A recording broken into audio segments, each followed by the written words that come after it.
Fernández de Palleja nos trae Camelódromo. toda suerte de bienes y servicios culturales bagalleados de la patria de Pessoa. Camelódromo. Bem te avisei, meu amor, que não podia dar certo e era coisa de evitar.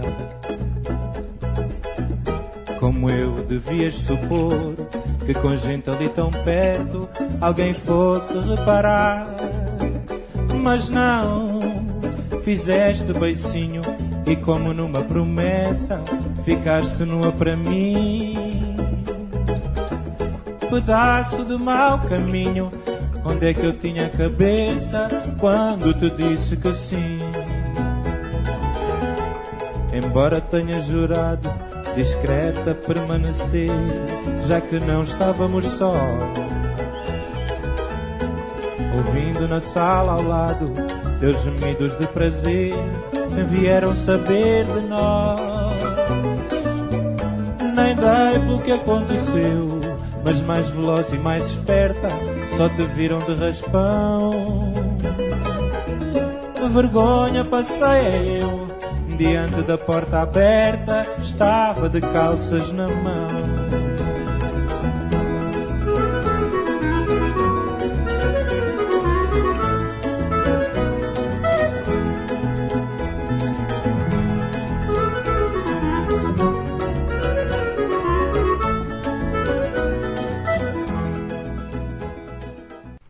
Muy bien, esto quiere decir que está con nosotros la columna de Nacho Fernández Palleja, una columna extraña porque no está del otro lado de la línea, ¿cómo está? Sino que está del otro lado de la mesa. ¿Cómo andás, Nacho? Estoy de este lado ahora en un hecho bien extraño porque se ha dado una seguidilla de hechos extraños, ¿no? Como por ejemplo, ¿cómo encontré este libro de Moacir Scliar? ¿De quién vamos a hablar hoy? Vamos a hablar entonces de Moacir Scliar. Está difícil el apellido y está difícil la columna Camelódromo. Camelódromo. Sí, yo digo Camelódromo, como pronuncia bien, ¿eh? Sí, vamos a pronunciar. Hay que trabajar más en esto. Sabes que tenemos 200 millones de personas del otro lado 200 de la línea, millones posibles posibles clientes, oyentes, posibles amigos, etcétera.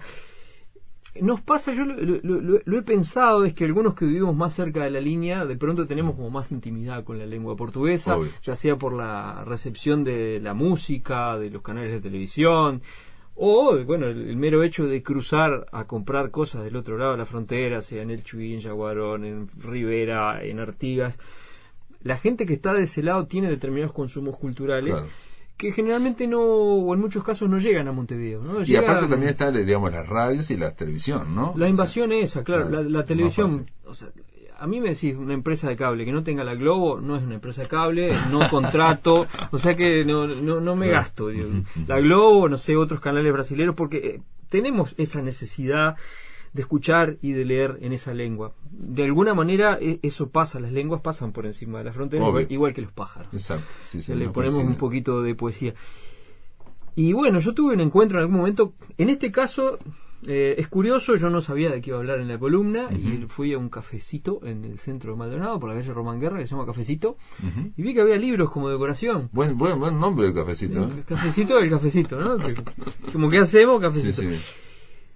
Veo que había libros como decoración y no vi prácticamente ningún libro. En una veo así, en la mesa que me fui a sentar, veo este libro, Cenas de Vida Minúscula, editorial Eli y PM, que es una editora de ahí de Río Grande del Sur, Moacir Scliar, y yo digo, esto, después acá sí lo miro, dice impreso en el invierno de 1991. Así que 91. Está cumpliendo años este libro.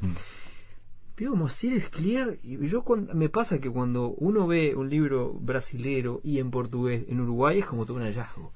Yo le dije a la señora del café, le dije, te compro este libro, te lo canjeo, no sé qué, y me lo dio con toda... ¿te lo regaló? Me lo regaló, después hay que recordarlo y tenemos que hacerle más publicidad. Hay que hacerle publicidad a Cafecito, que está ahí por la calle Román Guerra, casi 25 de mayo, así que auspicia este espacio, no Muy sé bien, si se por lo menos enterarán esta alguna columna, vez, pero bien, ahí estamos. ¿Quién es Moacir Scliar? ¿Por qué a mí me llamó tanto la atención? ¿Por qué me gustó tanto? Podemos hablar de diversos escritores brasileños, generalmente los que surgen en nuestra memoria, yo qué sé, Jorge Amado, en Río de Janeiro, Río Grande del Sur, está Érico Veríssimo y su hijo Luis Fernando Veríssimo, grandes los dos. Aldir García Street, ¿cómo lo has traído aquí? Aldir, que también estuvo en esta columna, estuvo en Maldonado, tiene aparte la característica de que fue el que inventó las camisetas de la selección brasilera, además de todo lo que escribió. Y bueno, yo que sé, podemos pensar en ¿cómo se llama esta mujer de origen ucraniano? Clarice Lispector. Sí, sí. Hay otra, Lia Lufchi, hay un montón de escritores brasileños, imagínate, con la población que tienen hay muchos. Son tantos que no los conocemos, pero en general hay muchos de ellos. Rubén Fonseca, por ejemplo. Rubén Fonseca, después João Baldo Ribeiro, el propio Chico Buarque, que es escritor, o sea, Braulio Tavares, hay pero montones de escritores, y aparte algunos que escriben géneros, por ejemplo, ¿no? Y en este caso Moacir Scliar es un escritor conocidísimo en Brasil. Fue un tipo que nació en Porto Alegre el 23 de marzo del año 37 y murió en la misma ciudad el año 2011. Y fue tan conocido y tan leído que ingresó por su fama a la Academia Brasileña de Letras. No sé si te acordás que hace un tiempo hablamos de Mario Quintana, que era el poeta gaúcho también, tremendo poeta. No sé si fue este año, si fue en algún año pasado, que Mario Quintana había estado a punto de ingresar a la Academia Brasileña de Letras y habían trabado su ingreso, porque hay un sistema por el cual vos te candidateás para eso, ¿no? Se candidateó y quedó afuera, después no quiso más nada, y escribió un poema que dice: eles pasarán, eu passarinho, o sea, eles pasarán, yo pajarito.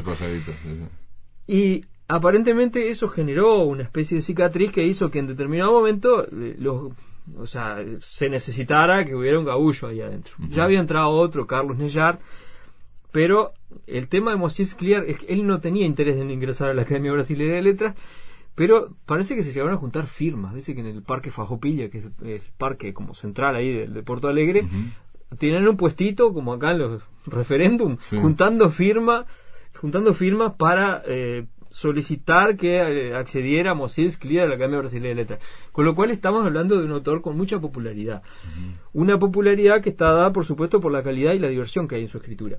Es una cosa que yo siempre reivindico en la literatura, y es lo divertido que puede ser leer. ¿No? Es algo que siempre tenemos que pensar. Generalmente cuando se piensa en literatura infantil y juvenil, es una cosa que lo ha hablado en general, cuando la columnista estrella acá. Pero en general cuando se piensa en el humor, digamos, en Uruguay, que tiene... Ahora ha cambiado un poco, pero te cuento una cosa muy sencilla. Mario Lebrero escribió, para mí, los mejores libros, Nick Carter, y le cambió el nombre. No quería que se llamara Mario Lebrero, porque como era cómico, después no me iban a poner en serio. Me iban a tomar en serio. El otro día escuchaba, después lo cambió y aceptó poner su nombre, ¿no? Escuchaba algo con respecto a Juseca también, que alguien destacaba, ¿no? Lo gran escritor que era, y que había sido puesto como en un segundo plano. Ese es un ejemplo clarísimo, ¿no? Juseca parece que no es un escritor de primer orden, y es un gran escritor. Pero yo sostengo que en general los grandes escritores tienen humor. No es que sean humor todo el tiempo, sino que hay dosis importantes de humor, como por ejemplo el propio Mario Delgado Paraín, que ahora ha editado un libro recientemente. En Mario siempre se encuentra el humor, siempre hay una mirada graciosa a la vida, porque el humor es la inteligencia, ¿no? Entonces, yo puedo desconfiar un poco de una persona que no encuentra nada gracioso, que le está y después mal. Otra cosa que decía Lebrero del humor era que el humor te permite presentar conceptos opuestos, y la mente lo acepta, digamos, no hay ninguna violencia. En cambio, cuando estás hablando en serio, no. Entonces, claro, el humor permite esa amplitud. El humor es vecino también de la poesía, ¿no? Es jugar un poco con cambiar, poner cosas donde no van. En este caso, yo creo que este humor está propiciado porque Moacir Scliar es hijo de inmigrantes judíos. El judío de Porto Alegre, decían a Moacir Scliar. Fue judío y vivía en un barrio judío que es el Bonfim, en San Pablo es Bom Retiro, o sea, siempre hay algo, le ponen así a los barrios. Siempre hay algo bueno. Y en varios libros anteriores, como por ejemplo hay un libro que se llama Voluntarios da Patria, cuenta una historia ahí. Después hay otro libro que se llama O Exército de un Homem Só, que es el ejército de un hombre solo, a quien le dedicaron, hay una canción de los Engenheiros do Havaí, este grupo gaullo, siempre le hacemos propaganda a los Engenheiros do Havaí. Vaya un saludo a todos los fanáticos de los Engenheiros, como por ejemplo Matías da Costa o Marcelo Monteiro, Hernán, un montón de amigos que son de la frontera que hemos contrabandeado a los Engenheiros, y un día vamos a traer a Humberto Gessinger acá a Uruguay. Bueno, hay que traerlo, lo vamos a auspiciar de la máquina de pensar. Lo auspiciamos. Entonces, ¿qué pasa? Explicaba el otro día. Perdón, a Moasir vos no lo habías leído, este es el primer libro. No, a Moasir sí lo había leído, por eso me tiré de cabeza, Dale. porque había leído Ejército Menso, Voluntarios de la Patria, y un libro que comentábamos antes de hablar ahora, que era A Mujer que escribió a Biblia. La mujer que escribió la Biblia, es el único que leí yo que me fascinó, me pareció muy gracioso. Es absolutamente fascinante. Pero gracioso y profundo, ¿eh? Gracioso y profundo de varios lugares, porque está situado en la época del rey Salomón, Sí. donde hay una mujer a quien se Que es describe, fea, es una mujer que es fea, pero que... no por solo una... fea, infeísima. Bueno, es muy fea, pero digamos, ella es la hija, digamos, de una especie de tribu ahí, que bueno, que se van haciendo alianzas, Salomón iba obviamente expandiéndose, y en cada alianza, bueno, se sellaba con la hija de... ¿no? Matrimonio. Matrimonio. ¿No? Matrimonio, es decir, Salomón estaba casado con 500 Sí, mujeres, tenía tenía como un 400, 500, sí. un harén bestial. Digo, tenía como grande. 400 mujeres, después tenía otro ejército de concubinas, ¿no? O sea, era una las esposas, Claro. y otras eran las concubinas. Y esta mujer, no agraciada físicamente, ingresa al harén y hay una cosa que relata, vamos a decir, en el libro, es la desesperación sexual que tiene esta mujer. Claro, claro. El deseo que tiene, que el deseo es natural en cualquier persona, y en este caso, frente a toda esa competencia, no se veía elegida nunca. Claro. Y de alguna manera, por algo que pasa, que no me acuerdo, pues hace un montón que leí el libro, esa mujer termina siendo la redactora de la Biblia. Claro, lo que dice básicamente Moasir Escliar, que es que los libros que se atribuyen a Salomón, que son los más importantes, el Eclesiastés, el Cantar de los Cantares, ahora no me acuerdo más, hay 2 o 3 libros de la Biblia, ¿quién los escribió? Ella, porque era súper inteligente y aparte tenía dominio de muchos idiomas. Y hay una postura ahí, que yo repasé un texto que yo había escrito sobre ese libro hace un tiempo, y yo notaba que había una postura, había una mirada feminista en Moasir Escliar ahí, Sí. donde él le adjudicaba el valor a la mujer por su inteligencia y su capacidad, y dejaba en evidencia como bastante tontos a los escribas, los sabios, supuestos sabios a los hombres que había en sacerdotes ese también, lugar, ¿no? sí. Hay, por ejemplo, un sacerdote viejo que cuando de leyendo lo que ella escribe, queda fascinado y tiene una erección, y se la muestra, no puede creer. Sí. No, que hay escenas, por ejemplo, la mujer que escribió la Biblia, hay una escena en que la mujer se masturba con un pedazo de piedra. Hay cosas de esas todo el tiempo. Además de que, por supuesto, tiene ese fondo sólido de lectura bíblica. Sí, obvio. Él fue criado, fue Histórico. alfabetizado por su madre, que era maestra, muy estimulado a leer desde chico, y viviendo en esa tradición judía, al mismo tiempo que también vivía en la tradición brasilera. Claro. Al mismo tiempo que cuando salía a la calle hablaba portugués, en la casa hablaban yiddish, y él vivía en esos dos mundos. Él explica en alguna entrevista que eso para muchas personas puede resultar un escollo, una dificultad, pero dice, para un escritor es el paraíso. Claro. Porque pasa, tenés dos culturas metidas, Claro. tenés dos lenguas, tenés un montón de... Y la posibilidad, así como en el humor, de juntar dos cosas aparentemente diferentes con las que se crea un relato. Claro, que son como opuestas. Yo quiero contar simplemente, me llamó el título, la atención el título, la mujer que escribió la Biblia, pero no iba a comprar los libros, en fin. Y abrí la primera página y digo, atención, yo lo leí en el 2005, no sabía que eso existía, creo que lo había inventado todo Moasir. Dice, el protagonista va a un programa de televisión y dice, claro, porque yo me gano la vida como terapeuta de vidas pasadas, ¿no? Y soy un medium de no sé qué. Y entonces dije, chao, esto es impresionante como empieza, y ahí empieza a hablar de esa mujer. Después me enteré que no lo había inventado, que existen los terapeutas de vida, pero para mí era invento de pero Moasir. puede existir. Bueno, es mitad invento y mitad sorna, ¿no? Porque Sí, también brutal. hay un poco de burla a eso. En este caso, en Escenas de la Vida Minúscula, Escenas de la Vida Minúscula, Escenas de la vida minúscula. también empezamos con el tema bíblico, porque arrancan los tiempos del rey Salomón. Arranca también empiezan en el Salomón. Arranca Salomón, parece que es muy importante para el Salomón. Vos imaginate, ¿no? Un individuo que tiene toda esa cantidad de esposas necesariamente podrá tener su descendencia, ¿no? Claro. Por lo tanto, es muy posible que muchas historias arranquen con Salomón, No, ahí, o por lo menos en el entorno de... empieza en este harén, donde hay uno de sus hijos que apenas tiene contacto con el padre. Esto te lo muestran también, cómo ese tipo de arreglo familiar hace que los hijos conozcan al padre de lejos. Salomón Sí, hay toda una dinámica dentro del harén y dentro de los hijos y no sé qué, que hace que, digamos, algunos lo ven y otros no lo ven nunca, ¿no? No, jamás, Claro, jamás. o lo ven una vez cada 2 años solamente por una cuestión protocolar. hay de uno 15 minutos. hay uno que se llama Habacuc, que en determinado momento es llamado por Salomón. Y dice, el tipo me llamó, no sé qué. Claro. Me Tiene llamó que, papá. tiene que ir a Caldea. Tiene que ir a Caldea a formarse en las artes de la magia. Tiene que ir a convertirse en mago. Lo manda a convertirse en mago y al tiempo vuelve. sea, pero muchos años después Salomón sigue ahí, y ahí lo llama Salomón de vuelta, y él le expresa cuál es el deseo, por qué es que lo mandó a convertirse en mago. Y Salomón lo que le cuenta una historia de que en determinado momento, en no sé dónde, se encontró, mientras iba montado en su águila imperial, que, bueno, crió a partir de águilas cada vez más grandes, no sé qué, se encuentra con una mujer que describe frondosamente, físicamente, que lo perturba mucho. Entonces Salomón, que aspira como todo autócrata a la inmortalidad, le pide que le consiga lo único que no pudo, es esa mujer, que no sabe dónde está, que no sabe quién es, ni qué es, ni nada, ¿no? Entonces la tarea que le queda a es salir por el mundo, que el mundo en esa época es Europa.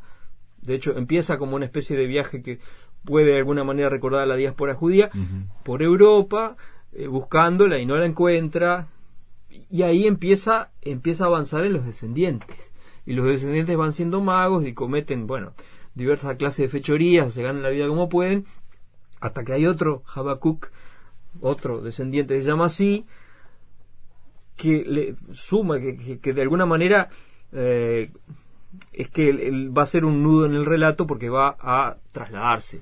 Pero este Habacuc no es el hijo. No, este es un descendiente ya muchas generaciones después, porque pasan imperios, pasa la Edad Media, o sea, llegamos como hasta la Edad Media, ¿no? O sea, el narrador llega hasta la Edad Media, y se llama Habacuc. Se mueve de Salomón hasta la Edad Media con toda fluidez, siguiendo esta línea genealógica. Claro. No solo buscando a la mujer, sino atrás de la obsesión que había tenido el primer Habacuc, que fue lo que se le antojó a él, que era crear vida. Era ser un demiurgo, era crear un homúnculo, o crear un hombre. Como el rabino, como el golem. Como el golem de Meirink, ¿no? Sí. Eso es una cosa que está en la tradición judía, y lo rescata, entonces quiere crear vida, no sé qué. En determinado momento, no sé exactamente ya por qué, porque pasa torrencialmente tanta cosa en el libro, que damos con los huesos de Habacuc en la selva amazónica, con un grupo de sobrevivientes del naufragio, pues se vinieron, fletó un barco, los tipos medio se le insubordinaron, no sé qué, en determinado momento medio lo entierran ahí porque quieren que él, están insatisfechos porque no saben dónde los trajo y quieren tener una mujer. También está el tema del deseo sexual, es una cosa muy presente en Moisés Clear, que le da una energía muy particular al relato, y de alguna manera termina creando no un homúnculo, sino una mujerícula, dice, que no un hombre pequeñito, sino una mujer. Le sale una mujer, pero le sale una mujer de 10 centímetros. Chiquita. Entonces, ¿qué pasa? Y evidentemente los tipos no se sienten como muy a gusto con la posibilidad de emparejarse con esa mujer chiquita, y bueno, salen huyendo. De alguna manera empiezan a suceder pasos. Eso está en el Amazonas. Ahí están en el Amazonas, y de alguna manera se genera una especie de tribu de descendientes de Israel, pero minúsculos. Son pigmeos israelíes. Minúsculos. Una especie más que pigmeos, son casi invisibles, son como unos pitufos, nada más que hebreos. Bueno, pero lo que pasa es que acordate que Salomón y la reina de Saba, que no también generó todo una parte de judíos que son negros, ¿no? En Etiopía. En este caso lo que son es chiquitos. Claro. Incluso esas después se cinden en dos tribus, hay unos que son los puros, los observantes de la palabra, y otros que no, que son como más libertinos, más sueltos. Y ahí es donde aparece el mundo moderno, donde va a aparecer Brasil, es que aparecen unos brasileros que son judíos, y uno de ellos, el hombre, que se llama Nahum, encuentra a la mujercita chiquitita y se la lleva. Entonces el que se está enamorando de ella, que es uno de la otra tribu, se trepa al bolso de la mujer y siguen y terminan en San Pablo, donde el barrio de Buen Retiro. Y bueno, ahí empieza a sucederse una serie de cuestiones así absolutamente delirantes, que incluyen una escena sexual con la minúscula descendiente de Salomón y Nahum. Como resultado de lo cual hay alguna tragedia. Bueno, van pasando cosas que yo no les quiero contar, porque quizá alguien en algún momento tenga la suerte de encontrar este libro, ya sea en portugués o traducido al español, y pueda divertirse como me divertí yo, que lo empecé a leer y no pude parar, me agarró totalmente. Yo leí la mujer que escribió la Biblia, la leí en castellano, y realmente fue fascinante. Y me acuerdo haberlo comentado porque fue un descubrimiento para mí, con Cecilia Ríos, y Cecilia Ríos lo conocíamos, así Clear antes. Digo, Hay que hablar bien de... Es sorprendente, ¿no? Bueno, yo creo que es una... Y lo tenía como alguien entretenido. Ahora no me acuerdo exactamente, porque también es otra cosa. Moacir no lo tenían como un gigantesco escritor, digamos, en Brasil.